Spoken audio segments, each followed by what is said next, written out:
Bom dia, como vocês estão, meus irmãos? Vocês estão no canal Aprendiz do Evangelho, um canal que eu criei há pouco tempo para a gente poder conversar sobre a doutrina. Nós temos 3 playlists, no canal. Tem uma do Nosso Lar, que a gente faz uma roda de conversas num grupo espírita aqui em Santos, o Lar Espiritual Seara de José. Eu estou subindo aos poucos as aulas, já temos 3 ou 4 aulas, tem uma playlist para isso, chama-se Nosso Lar. Temos uma playlist diária, que todo dia às 18 horas nós lemos um capítulo do livro O Médico Jesus, de José Carlos de Luca, inclusive já estamos mais da metade do livro.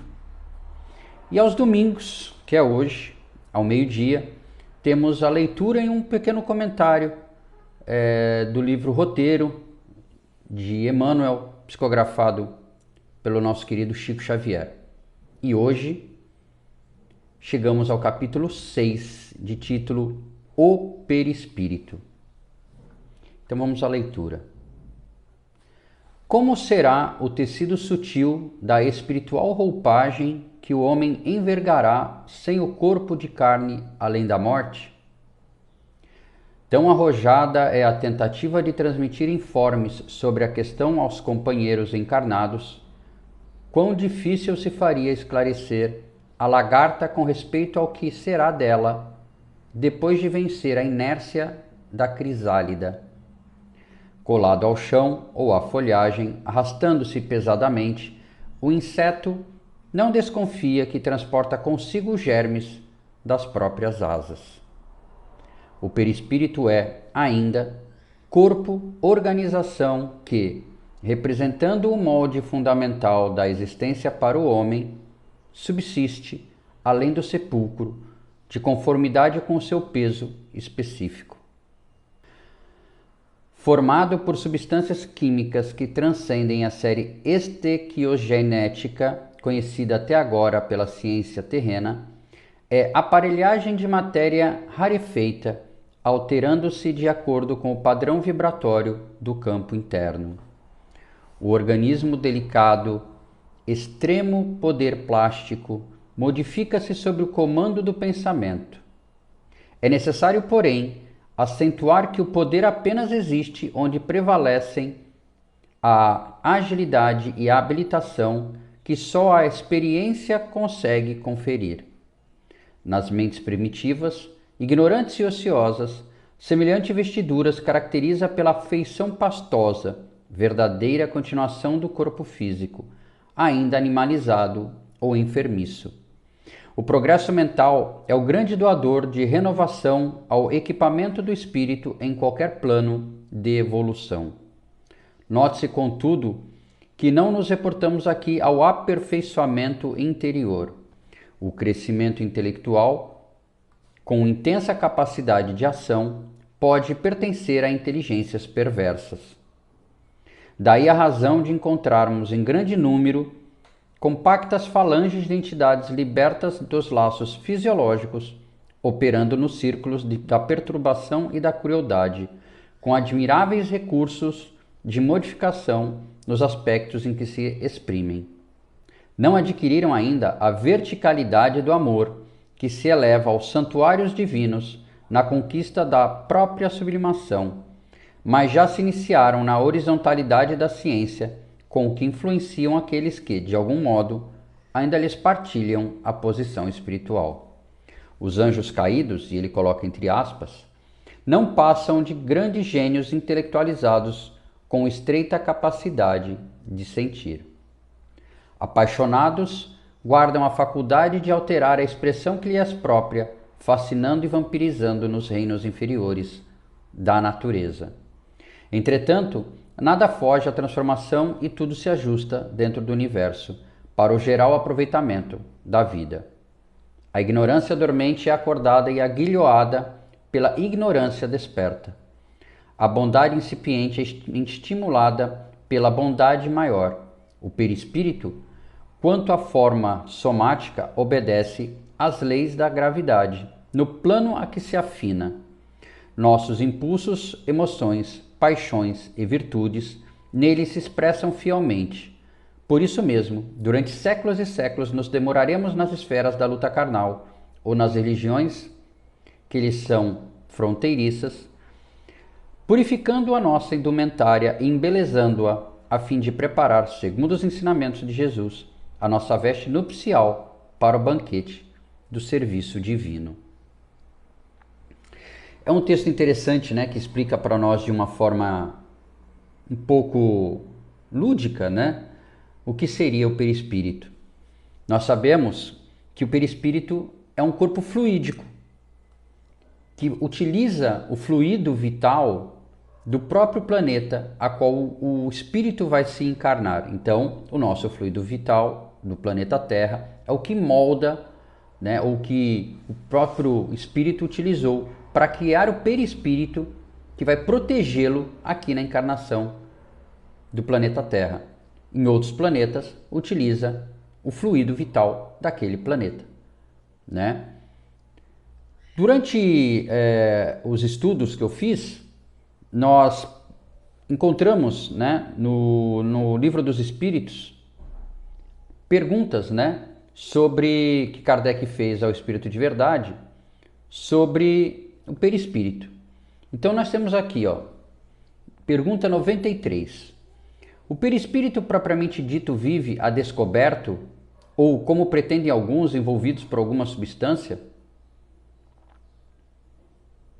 E ele responde: o espírito é envolvido por uma substância que é vaporosa para ti, mas ainda bastante grosseira para nós. Suficientemente vaporosa, entretanto, para que ele possa elevar-se na atmosfera e transportar-se para onde quiser. E aí vem o comentário de Kardec.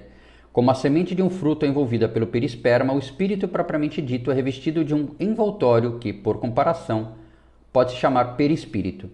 Ele fez essa alusão a uma fruta que tem uma capa protetora, que eles chamam de perisperma, e aí ele deu o nome de perispírito, que seria essa capa protetora do espírito. Eu vou subir uma imagem para vocês terem mais ou menos uma noção: corpo, perispírito e espírito.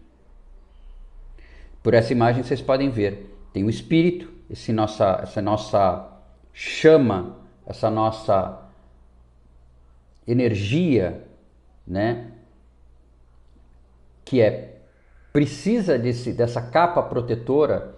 Por quê? Porque o nosso fluido do nosso planeta, como é que eu posso colocar? Como se nós fôssemos peixes num aquário, né? Então nós estamos envolvidos por essa energia desse planeta. É muito grosseira, é muito densa para o espírito. Então ele precisa é como se você fosse viajar para o Polo Sul ou para o Polo Norte. Você precisa colocar um casaco, uma roupa adequada para você viver lá, senão você não consegue sobreviver. Para isso, então, o espírito tem essa capa protetora, o perispírito. E é através do perispírito que o espírito se comunica com o corpo carnal. Tudo que nós sentimos de emoções, o corpo transfere para o perispírito, que transfere para o espírito. O espírito sente através do perispírito, que é vinculado ao corpo grosseiro, que é esse corpo que nós temos. Mas Kardec continua na 94, e isso foi o que eu já falei. De onde tira o espírito o seu envoltório semimaterial? Do fluido universal de cada globo. É por isso que ele não é o mesmo em todos os mundos, passando de um mundo para o outro. O espírito muda de envoltório como muda de roupa. Foi o que eu acabei de falar. Você vai para um outro país, você leva a roupa adequada àquele país. Você não vai para a Europa no inverno levando só camisetas e bermudas. Você tem que levar casaco, meia, calça e outras coisas mais pesadas, inclusive. Da mesma forma que você não vai para um país tropical no verão só levando casacos. Não, você leva roupas mais leves. Então, quanto melhor o planeta, quanto mais evoluído, menos denso o perispírito precisa ser. Quanto mais de provas e expiações, como o nosso, quanto mais denso o perispírito precisa ser. Só que essa densidade para nós ainda é vaporosa, como disse Kardec, né? Como disse o Espírito de Verdade na pergunta 93 de Kardec, né? Na 94A, dessa maneira, quando os espíritos de mundos superiores vêm até nós, tomam um perispírito mais grosseiro? Resposta: é necessário que eles se revistam da vossa matéria, como já dissemos. Cristo, para encarnar aqui no planeta, um ser de luz enorme, imensurável, para nós até podermos relatar, precisou de séculos para ir descendo, até ter condição do espírito dele suportar essa densidade grosseira que a Terra é. Que ainda é hoje, imagina naquela época. Na 95, Kardec pergunta: o envoltório semimaterial do espírito tem formas determinadas e pode ser perceptível? Resposta: sim, uma forma ao arbítrio do espírito. E é assim que ele vos aparece algumas vezes, seja nos sonhos, seja no estado de vigília, podendo tomar uma forma visível e mesmo palpável. Então, ele aqui fala que a forma com que o espírito pode nos aparecer é dele. E isso não tem a ver com a evolução moral do espírito. Inclusive, Chico fala aqui no texto, né? Aqui, ó. O crescimento intelectual com intensa capacidade de ação pode pertencer a inteligências perversas. Ou seja, a evolução do espírito, moralmente falando, não é o que faz ele poder ter aquela ou aquela aparência, né? Eles podem aparecer para nós de uma forma sutil, que nos agrada, e vir e ser um espírito moralmente involuído, digamos assim, né? Daí ele continua: daí a razão de encontrarmos em grande número compactas falanges de entidades libertas dos laços fisiológicos, operando nos círculos da perturbação e da crueldade, com admiráveis recursos de modificação nos aspectos em que se exprimem. Não adquiriram ainda a verticalidade do amor que se eleva aos santuários divinos na conquista da própria sublimação, mas já se iniciaram na horizontalidade da ciência, com que influenciam aqueles que, de algum modo, ainda lhes partilham a posição espiritual. Aqui ele está falando da sintonia. Se nós mantemos uma sintonia moral baixa, o que vocês acham que tipo de irmãozinhos vão se encostar na gente, digamos assim? É tudo sintonia. Então, mantendo a nossa sintonia elevada, com a oração, uma prece ao acordar, uma prece a deitar, o evangelho no lar, que é super importante, mantendo o nosso pensamento, e pensamento, a gente, só para fazer um parênteses, pensamento cria, pensamento é matéria. Então, o que você é aquilo que pensa. Você mantendo pensamentos elevados, até o seu corpo se recupera de pequenos problemas de saúde. Vocês podem ver isso na série que eu faço do livro O Médico Jesus, a importância de manter os pensamentos elevados.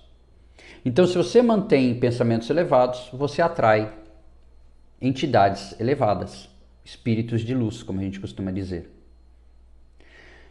Mas a importância do texto de hoje é que vocês entendam a importância do perispírito como sendo uma capa protetora para essa chama que é o nosso espírito. Ele não poderia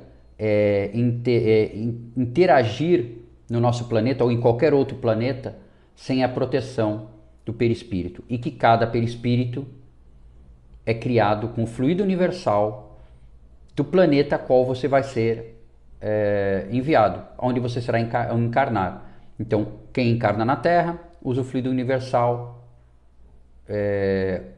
do planeta Terra. Se você encarna em Saturno, Júpiter, em qualquer outro orbe, você utiliza o fluido universal daquele planeta. Espero que eu tenha conseguido explicar de alguma forma. A literatura espírita é muito vasta na explicação do perispírito. Recomendo a vocês a leitura do Livro dos Espíritos, que, como nós lemos agora. E eu posso indicar para vocês, para quem quiser maiores informações, alguns livros, né? Por exemplo, eu tenho um livro chamado Perispírito, do Zalmino Zimmermann, muito bom. E tem também Energia Programada, a Mecânica do Perispírito, de José Amorim. Você encontra no estante virtual, deve encontrar nas grandes livrarias, né? Para quem tiver interesse em se aprofundar. Claro que também você encontra, por exemplo, em livros da codificação, você encontra muitas informações sobre o perispírito. Tá bom? Um abraço a todos, muito obrigado pela companhia e deixem seus comentários. Qualquer pergunta que vocês tenham, alguma dúvida sobre o perispírito, e a gente corre atrás e traz no próximo vídeo. Semana que vem nós estaremos lendo o capítulo 7, cujo título é No Aprimoramento. Tá bom? Um bom final de domingo a todos e até domingo que vem, se Deus assim permitir. Tchau.